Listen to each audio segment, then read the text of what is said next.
추수감사 주일 1년을 결산하는 주일로 이렇게 하나님 앞에 예배를 드립니다. 불평할 것도 많고 원망할 것도 많고 짜증스러운 일도 많지만 그러나 오늘 이 추수감사 주일을 기점으로 해서 다시 한번 우리의 신앙을 점검하는 그런 시간들이 되셨으면 좋겠습니다.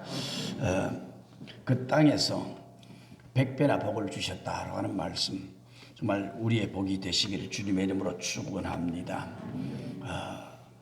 한 남편이 아내와 아주 크게 부부싸움을 하고 서재에 들어가서 인터넷을 쭉 뒤지고 있었습니다. 인터넷을 뒤지는데 눈이 번쩍 떠있는 책 한 권을 발견을 합니다. 내 안에 하나님이 없다라고 하는 책이었습니다. 그런데 그냥 띄어 읽지도 않고 그냥 안에 하나님이 없다라고 하는 책으로 이렇게 보게 된 겁니다. 더더군다나 그 책의 저자는 베스트셀러 작가로 널리 알려진 필립 얀시라고 하는 사람이 쓴 책인데, 그러면 그렇지 아주머니가 되고 나면은 그 안에 하나님이 없어서 저렇게 사나워졌구나, 남편을 무시하고 대들기를 아주 일삼고 그렇게 살아가는구나. 그 책을 얼른 주문을 했습니다. 책이 도착하자마자 기대감에 부풀어서 뜯어보지도 않고 아내에게 던지다시피 이거나 읽어봐 그러면서 줬습니다. 근데 아내가 책을 가만히 보니까 아내 안에 하나님이 없다가 아니고 내 안에 하나님이 없다라고 하는 책이었습니다. 2000년대 초에 그 야베스의 기도가 발견된 그 무렵 나온 책으로 이 두 권이 베스트셀러로 다투던 책 중에 하나입니다. 메마른 사막 같은 인생길에서 하나님을 어떻게 만날 수 있는가, 고난이 많은 거친 인생길에서 하나님과 어떻게 동행할 수 있는가라고 하는 내용을 다룬 책입니다. 그러니까 정말 내 안에 하나님이 있는가 한번 생각을 해보셔야 될 영적 진단을 해보는 순간들이 되어야 될 것이라고 생각이 되십니다. 여러분들은 거친 흉년의 때에 영적인 위기를 만났을 때 어려운 세상을 달려오면서 어떻게 하나님을 만나고 어떻게 하나님과 동행하며 어떻게 승리의 삶을 살아가고 있습니까? 인생길에 고난이 찾아올 때에 해서는 안 되는 실수에 빠져들 때에 은혜 받지 못하면 사람은 무너진다 그럽니다. 내 곁에 있는 소중한 사람들로부터 위로를 받지 못하면 무너져 버린다 그럽니다. 그런데 은혜를 받으면, 사랑하는 사람들로부터 위로를 받으면 고난은 우리의 믿음의 그릇을 4배나 더 키우는 기회가 된다라고 하는 연구 보고서가 있습니다. 인생이 힘들 때 그 문제에 짓눌려 살거나 파묻혀 살려 하지 말고 하나님 앞에 나오십시오. 우리 복음 찬송 가운데도 그런 찬송이 있지 않습니까? 인생길 험하고 마음 지쳐 살아갈 용기 없어질 때, 인생길 험하고 마음 지쳐 살아갈 용기 없어질 때, 나 홀로 앉아서 울지만 말고 예수님 품으로 나오시오. 그만하겠습니다. 인생이 힘들 때에 그 문제에 짓눌려 살거나 파묻혀 살려 하지 말고 하나님 앞에 나오십시오. 힘들고 괴로울 때 하나님 앞에 나오십시오. 전능하신 하나님의 이름을 부둥켜 안고 눈물을 흘려 기도하십시오. 우리 성탄 아이들 부르는 캐롤송 가운데 울면 안 돼, 울면 안 돼라고 하는 노래가 있습니다만은 아닙니다. 믿음의 세계에서는 울면 하늘의 문이 열려지고 울면 가슴에 상처가 녹아지게 되어 있습니다. 웃으면 치유의 능력이 있다고 그래요. 그래서 많이 웃으라 그래요. 많이 웃으면 질병이 치료가 된다 그래요. 웃으면 복이 임한다 그래요. 근데 이 웃으면 치유의 능력이 있다. 근데 그 웃는 것보다 눈물에는 웃음보다 훨씬 더 강력한 치유의 능력이 있다 그럽니다. 울어야 할 때 울지 않으면은 내 몸에 약한 장기 하나가 대신 운다지요. 그래, 그것이 질병으로 이어진다는 겁니다. 그러니까 많이 울수록 하나님의 은혜가 임하게 되기도 하고 주의 능력이 임하게 되기도 하고 뭐 눈물이 메말라가지고 아예 울 생각도 하지 않는 사람들이 많아가지고 대답도 안 하고 있습니다만은 뭐 안 울면 여러분들이 손해예요. 하나님 앞에는 많이 울수록 유익이라는 거예요. 지금도 눈이 말똥말똥합니다. 울으라 그래도 울 생각도 안 하고. 그러니까 이게 내가 울어야 될 때 울지 않으면 내 몸의 가장 약한 부분이 울게 되기 때문에 그것이 질병으로 이어진다는 얘기입니다. 오늘 이 설교 제목이 그 땅에서 그 해에 복을 100배나 주셨더라라고 하는 내용인데 그 땅에서 실패하고 쫓겨난 땅에서 말입니다. 그 해에 크게 실수하고 넘어진 그 사건의 말입니다. 오히려 몸뚱이나 책망 되신 하나님께서 복을 주셨다는 말입니다. 채찍을 들어야 하는 그 하나님께서 복을 주셨다고 하는 얘기입니다.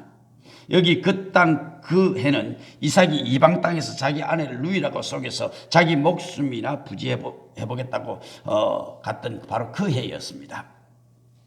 이 실수는 가문의 저주처럼 아버지 아브라함이 실수하고 범죄했던 동일한 실수가 이삭에게도 반복이 되었습니다. 그런데 하나님께서 그 땅에서 실패의 땅에서 은혜를 베풀어 주셨다고 하는 것이 이게 축복입니다. 우리가 실패하고 넘어지면 너는 더 이상 쓸모없어 저 나가 떨어져 그렇게 하고 싶은데 하나님은 그래도 은혜를 베풀어 주셨다는 것이 이게 축복입니다. 시시하게 은혜를 베풀어 주신 것이 아니라 100배나 복을 주셨더라라고 성경은 그렇게 기록을 하고 있습니다. 술주정뱅이 아버지에게 아들 둘이 있었습니다. 한 아들은 역시 아버지를 닮아가 술주정뱅이가 되었습니다. 사람들이 물었습니다. 당신은 어떻게 해서 그렇게 술주정뱅이가 되었습니까? 아니 보고 배운 게 그것밖에 없는데 내가 그럴 수밖에 없지 않습니까?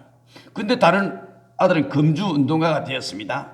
당신은 어떻게 그 길을 걷게 되었습니까? 아니 우리 아버지가 술독에 빠져 살았는데 내가 이 길을 어떻게 가지 않을 수 있겠습니까? 여러분 소중한 내 자녀들이 내가 만난 동일한 유혹과 위기를 만났을 때 내가 걸어갔던 그 길을 내가 했던 그 결단을 내가 취했던 그 행동을 그대로 따라주기를 원하고 자신만만하게 아버지처럼 살라고 얘기할 수 있을는지 모르겠습니다.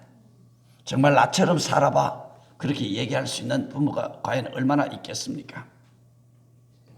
내 아버지는 바로 이 어려운 순간에 하나님 앞에 나가서 기도하고 승리했다. 이 어려운 위기를 하나님 앞에 늘 울면서 승리했다. 인생에 어려움이 있을 때마다 내 어머니는 하나님 앞에 나가 눈물로 기도하고 이 고난의 터널을 헤쳐나오더라.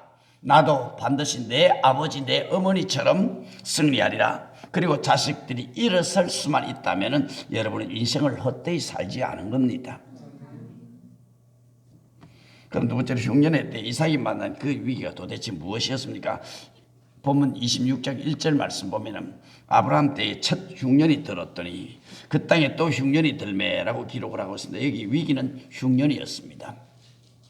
팔레스타인 땅은 비가 모자라서 걸핏하면 흉년 들기 십상이었습니다. 이게 인생길입니다. 우리 인생은 흉년이 많은 인생살입니다.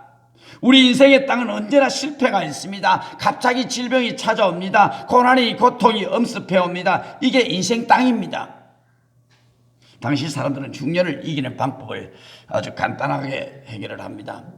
애굽으로 내려가는 하나의 방법이 있었고 또 어디 가서 양식을 구해서 연명하는 방법이 있었습니다.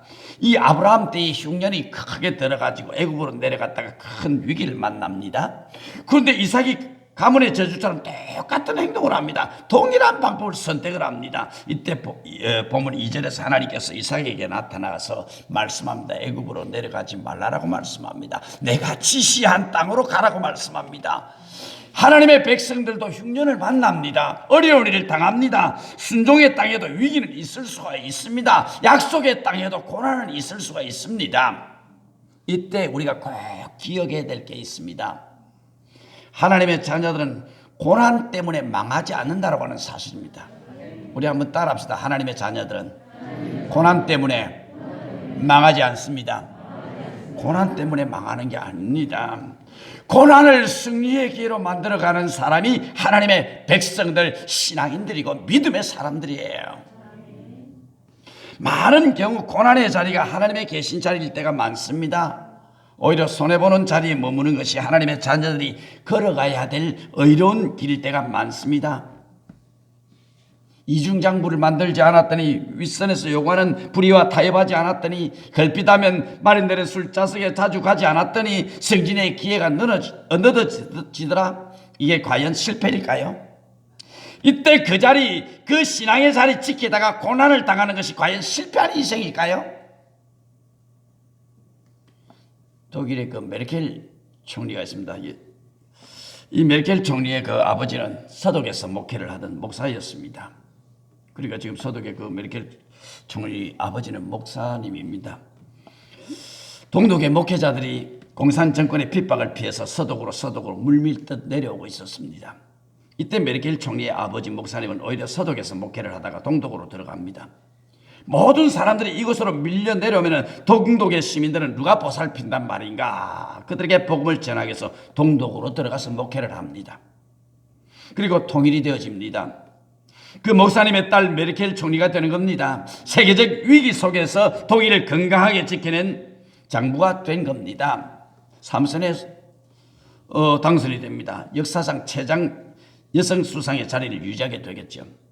아브라함, 이삭보다도 더 현대 신앙인들은 더 큰 지금 위기에 빠져 있습니다. 예배를 다 잃어버렸습니다. 비대면 예배라고 하는 것이 우리 성도들의 신앙을 다 잃어버리게 만들었습니다. 먹을 것이 없어서 아브라함이나 이삭처럼 애굽으로 내려가는 것이 아니라 더 많은 것을 먹기 위해서, 더 많은 것을 가지고 싶어서, 더 많은 것을 탐하려 애굽으로, 제약의 땅으로 달려가고 있다고 하는 사실입니다. 애굽으로 내려가면서 핑계를 댑니다. 하나님, 저 혼자 잘 먹고 잘 살려고 그런 게 아니잖아요. 제가 돈 벌면 11조 멋지게 할 거예요. 제가 돈 벌면 제가 가만히 있지 않을게요. 조금만 눈 감아주세요. 멋지게 선교하고 내가 봉사하고 헌신할 거예요. 우리 하나님은 그렇게 말씀해요. 그 헌신 가져가라. 내 그 헌신 싫다. 자그마한 헌신도 되지 못하는데 큰 헌신을 내가 기대하겠느냐. 자그마한 물질일 때도 11조 제대로 드리지 못하는데 큰 복을 주면은 내가 11조 할 수 있겠느냐. 주님은 그렇게 말해요. 그거 가져가라 그럽니다. 정말 여러분 그게 사실이었습니까? 하나님이 내게 복을 주시면은, 가끔 그런 사람들이 들어있더라고요. 목사님, 복권 당첨되도록 기도 세게 해주세요. 목사님, 내 절반 드릴게요. 난 세게 안 합니다. 절대로 안 합니다. 네. 목사님, 3분의 2 드리겠습니다. 그래도 안 합니다. 다 준다 그래도 안 합니다. 그건 허무맹랑한 사건이니까요. 주님은 그런 헌신 가져가라 그럽니다. 싫다는 겁니다. 정직한 헌신을 하나님은 기뻐하십니다. 하나님을 속이고 온전하리라 생각하셨습니까? 하나님은 속임을 당치 않습니다. 하나님은 만홀히 여김을 당하지 아니하시느니라 그랬습니다. 세 번째는 이 땅에 머물러라고 말씀합니다. 인생의 위기의 순간, 인생의 흉년의 때에 하나님 말씀합니다. 이어지는 3절 말씀해 보니까 이 땅에 거류하면 이 땅에 머물라, 이 땅에 거류하라. 이 땅이 어떤 땅입니까? 믿음의 땅입니다. 세상의 지축이 흔들려도 하나님을 믿는 믿음이 흔들거려서는 아니 되느니라. 아무리 코로나가 엄습해 온다 할지라도 하나님을 믿는 믿음만큼은 흔들리면 안 되느니라. 내가 당하는 고난과 시련과 실수와 실패가 크면 클수록 기도의 자리를 떠나는 것이 아니라 전능하신 하나님의 이름을 붙들고 하나님 앞에 나와 무릎을 꿇고 그 문제를 해결해야 되느니라. 너는 기도의 땅을 지켜야 하느니라. 인생의 문제가 크면 클수록 하나님의 말씀을 펼쳐서 하나님이 무엇이라고 말씀하시는지 하나님의 땅에 머물러야 하느니라. 주님은 그걸 우리에게 말씀하고 있는 겁니다. 문제가 있으면 하나님 앞에 더 나와야 돼요. 주저앉으면 안 돼요. 낙심하면 안 돼요. 절망하면 안 돼요. 땅을 치고 있다고 소위 문제가 해결되는 게 아니란 말입니다. 이어지는 말씀에 네 가지를 약속을 하고 있죠. 이 땅에 거류하면 너와 함께 있어 주겠다. 두 번째는 내가 내게 복을 주고 내가 이 세 번째는 이 모든 땅을 너와 내 자손에게 주리라.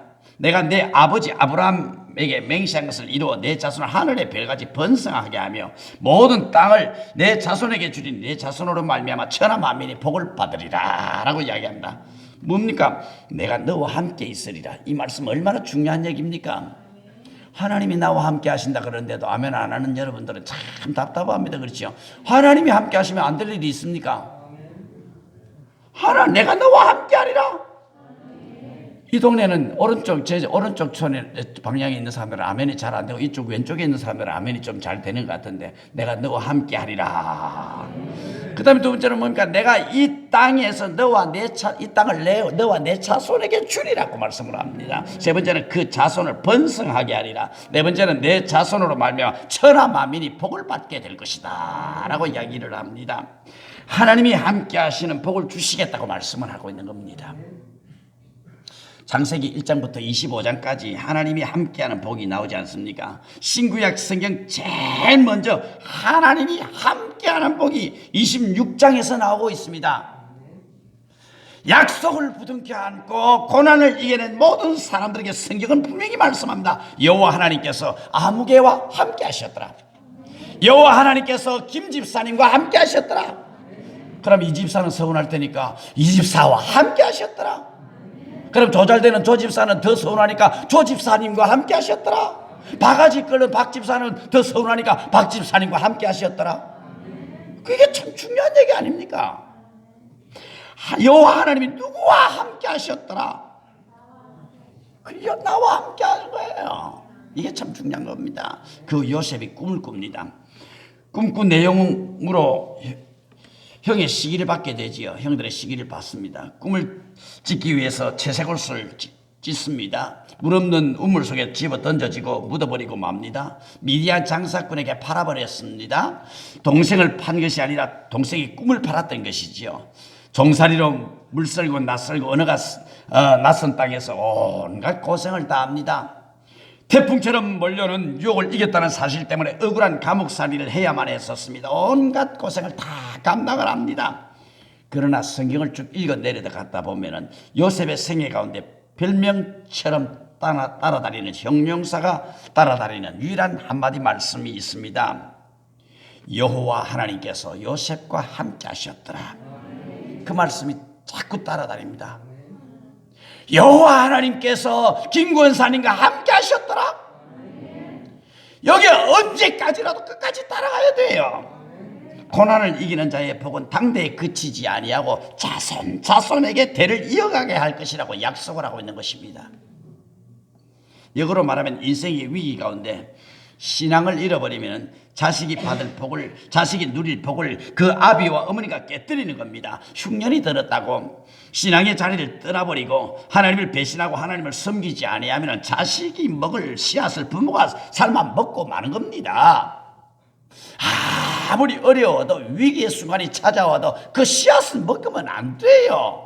농부가 그 씨앗을 없애버리고 나면은 요즘은 종묘 가게가 있어가지고 씨앗을 팝니다만은 예전에는 농사 짓는 사람들은 그 씨앗은 제일 좋은 거를 골라다가 다 이렇게 아랫목에다가 잘 관리를 하는 겁니다. 씨앗 먹고 나면 다음에 농사를 지을 수가 없어요. 그러니까 하나님을 섬기지 않으면 자식이 먹을 씨앗을 부모가 다 먹어버리고 마는 것과 똑같은 겁니다. 부모가 먼저 하나님을 잘 섬겨서 그 신앙의 유산을 자손 대대에게 물려주며 살아가야 되는 것 아닙니까? 하나님의 배 왔는가 한번 받아보세요. 설교 마칠 때 대가 안 닫고 이야기를 하시면 됩니다. 한 걸음 더 나가서 이 자손은 예수 그리스도를 말하고 있습니다. 마지막에 그냥 자손은 단수로 기록이 되어 있었는데 예수의 가문, 믿음의 가문에 대와 대를 이어갈 것이라고 성경은 약속을 하고 있는 것입니다. 우리의 자녀들은 인생의 먼 훗날 뒤돌아보면서 고백해야 될 것이 있습니다. 내가 이렇게 복을 받은 것은 내 아버지가 당당하게 믿음을 지켰기 때문이다. 내가 이렇게 편안한 인생을 살아가는 것은 내 어머니의 기도가 내 인생의 축적이 되어서 쌓여진 것이기 때문이다. 내 부모가 교회를 섬기고 하나님을 잘 섬겼더니 잘나지 못한 내가 복을 받는구나, 이렇게 고백하도록 만들어 줘야 되는 것입니다. 지금 내가 당대는 어렵고 힘이 들지만 기도의 씨앗을 심어나가는 겁니다. 예배의 씨앗을 심어나가는 겁니다. 우리 부모된 우리들은 이것을 해나가야 되는 거예요. 다른 거 없습니다. 이 고백은 나와 여러분들의 고백이 되고 이 부족한 종의 고백이 되어야 되는 겁니다. 찬송 가운데 그런 게 있어요. 이것이 나의 간증이요, 이것이 나의 찬송일세, 나 사는 동안 끊임없이 구주를 찬송하리로다.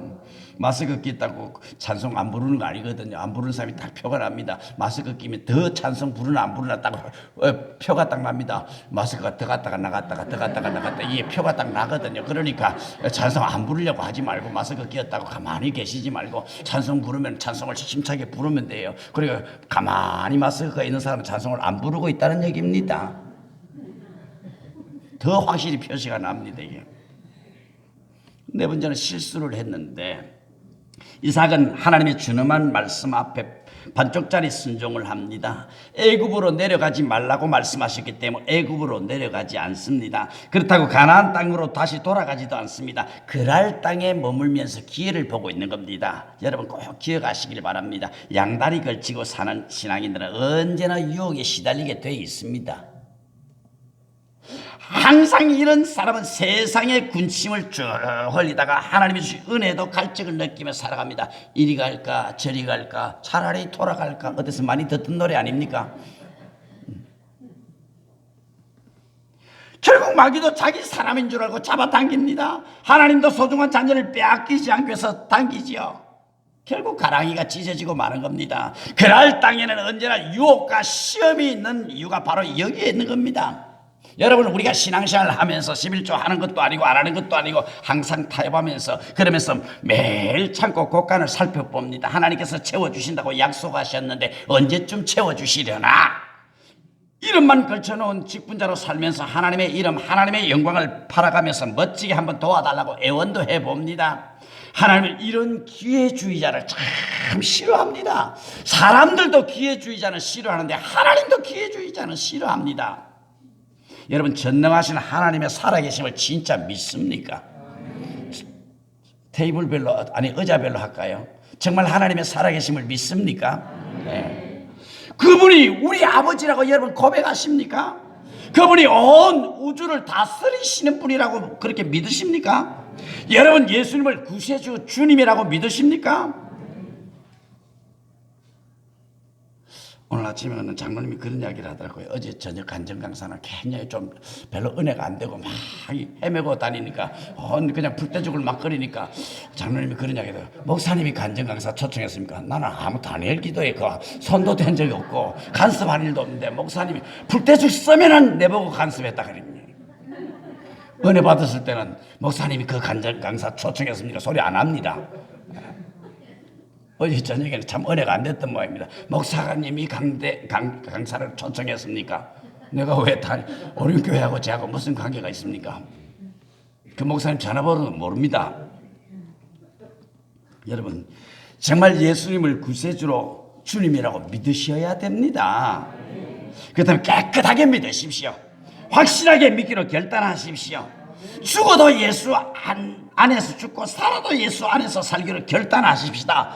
이삭은 회색 시대 그날 땅에 머물다가 아내에게 지을 수 없는 상처를 남기게 됩니다. 아내를 누이라고 거짓말을 합니다. 목숨을 부지해보겠다고 거짓말을 하게 된 것이죠. 사나이 대장부로서 평생 수치를 끌어안고 살아가는 인물이 되고 마는 겁니다. 그러나 보십시오. 오늘 보면 하나님의 은혜, 복음의 역사는 바로 이곳에서 시작이 되어집니다. 하나님이 직접 개입하셔서 불쌍한 이브가를 살려냅니다. 하나님이 몽둥이를 높이 쳐들고 야 이놈, 내 죄를 네가 알렸다. 죽도록 패고 세대 더 패도 못마땅할 터인데 하나님이 이삭에게 복을 주십니다. 이것이 은혜라고 하는 사실입니다. 벌을 주는 것이 아니라 하나님께서 이삭에게 복을 주십니다. 이게 은혜입니다. 하나님의 은혜 아니면 우리가 살아갈 수 없잖아요. 우리 복음 찬송 가운데도 그런 게 있잖아요. 은혜 아니면 살아갈 수 없네. 한 사람 불러서 독창을 시키고 싶은데 시간이 없어서 그냥 둡니다만, 은혜 아니면 살아갈 수 없는 것이 우리의 인생의 삶입니다. 그것도 농사를 별로 지어보지 못한 이삭이 농사를 지어서 100배의 수확을 얻습니다. 그날 사람들은 기껏해야 30배, 60배 수확을 거둘 때 농사법을 모르는 100배의 수확을 거두는 것입니다. 구원의 은총이 바로 여기에 있는 것입니다. 구원받을 만한 자격이 없습니다. 복받을 만한 선행이 없습니다. 하나님의 은혜를 입을 만한 덕이 쌓여져 있지 못합니다. 저주받아 마땅한 인생이었습니다. 그런데 하나님이 복을 주십니다. 하나님의 자녀라 일컬어 주십니다. 영생을 선물로 주십니다. 의가 없는 나를 어렵다고 말씀해 주십니다. 오히려 죄짓고 실패하고 넘어져 있는 나를 붙들어서 구원의 은총을 베풀어 주십니다. 할렐루야, 할렐루야. 이것이 은혜라고 하는 사실입니다. 이것이 복음의 능력입니다. 하나님은 이런 분이십니다. 하나님 앞에 갚지 못하고 살아온 인생인데 또 은혜를 베풀어 주셨습니다. 택한 백성이 못나서 실수할지라도 안타까워하면서 하나님이 우리를 보호해 주십니다. 마귀가 공격할까봐 피 흘려 주님의 보혈의 피로 우리를 덮어주십니다. 우리가 이 땅에서 성공하고 잘 사는 것은 내가 잘나서가 아니라 는 사실을 우리는 분명히 깨달아야 됩니다. 내가 똑똑해서 잘 사는 것이 아니라고 하는 사실을 깨달아야 합니다. 내 노력으로 오늘날 내가 복을 받고 이 은혜를 누리고 평강을 누리는 것이 아니라고 하는 사실입니다. 투자했던 내 재산이 보호되고 번성되었던 것은 바로 내가 지혜로서가 그런 게 아니라고 하는 사실입니다. 하나님의 은혜였습니다. 하나님의 사랑이었습니다. 그래서 내 것이 아닙니다. 하나님께서 못난 이삭을 지켜주셔서 수많은 실수와 허물을 다 덮어주십니다. 흉년을 피하고 연명이나 해볼까 싶어서 찾아갔는데 100배나 수확을 얻습니다. 또 주십니다. 거부가 되어서 돌아오게 하십니다. 이삭이 농사 기술이 좋아서 그날 사람들보다도 부자가 된 것이 아니라고 하는 사실입니다. 내가 잘나서, 내가 지혜로워서, 내가 하나님 앞에 사랑받을 수 있는 무슨 공로가 있어서 이런 은혜를 누리는 것이 아니라고 하는 것이 오늘 본문을 통해서 우리에게 분명히 말씀하고 있습니다. 믿음의 눈이 열려지면 항상 감사하며 살아갈 수 있는 거예요. 믿음의 눈이 열려지면 감사가 나올 수밖에 없는 것입니다. 만사가 하나님의 은혜인 것을, 모든 것이 하나님의 선물이었던 것을, 내 속에 불평이 남아있고 무엇을 감사란 말이냐, 하나님을 향한 원망이 남아있으면 내 인생에 대한 이 자학과 저주가 남아있다면 믿음의 눈이 닫혀서 그렇습니다. 아직 불평이 지금 쏟아져 나옵니까? 믿음의 눈이 닫혀 있어서 그렇습니다. 축복의 눈이 가로막혀 있어서 그렇습니다. 여섯 번째는 복이 따라오게 되어 있습니다. 이삭은 마침내 큰 부자가 됩니다. 그 복을 받아서 사람들을 섬기고 평생 평안한 가운데 살다가 하나님의 부름을 받고 천국 갔더라, 이렇게 인생이 끝나면 오죽이나 좋겠습니까? 그런 인생은 아무도 없습니다. 또 위기는 인생 살아가다 보면 위기는 또 찾아옵니다. 문제는 또 있습니다. 문제없는 사람은 저 공동묘지 가면 문제가 없습니다만, 살아있는 사람에는 문제가 있고 위기가 있습니다. 다 있습니다. 이삭의 축복을 그날 사람들이 시기해서 이제 모함을 하기 시작을 합니다. 쫓아냅니다.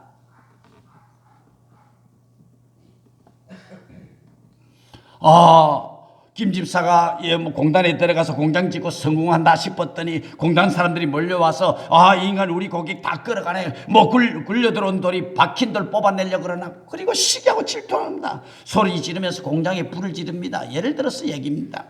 사무실 집기를 집어 던지고 쫓아냈다고 하는 사실입니다. 오늘 이삭의 이야기를 지금 빌리면은 오늘 현대로 번역하면 바로 그런 얘기입니다. 내 사업이 잘 되니까 주변에 회사를 운영하는 사람들이 시기하고 질투해서 그냥 공장에다 불을 지르고 하더라는 얘기입니다. 이삭이 농사를 지었습니다. 우물을 팠더니 이삭의 우물에 물이 콸콸 쏟아집니다. 그날 사람들이 우물은 바삭바삭 말라갑니다. 왜 남의 땅에서 우물을 파고 그러냐고 우물을 빼앗아갑니다. 근데 아무 말도 안 하고 양보하고 그냥 또 돌아가서 다른 곳에 우물을 팠더니 또 우물은 말하는 다른 사람들의 우물은 말하는데 이삭의 우물은 그냥 물이 콸콸콸콸콸콸콸콸콸콸 근데 다 면할 때까지 콸콸 쏟아지는지 콸콸콸콸 하는 거예요. 두 분이 대답을 하는데 콸콸콸콸 쏟아지는 겁니다.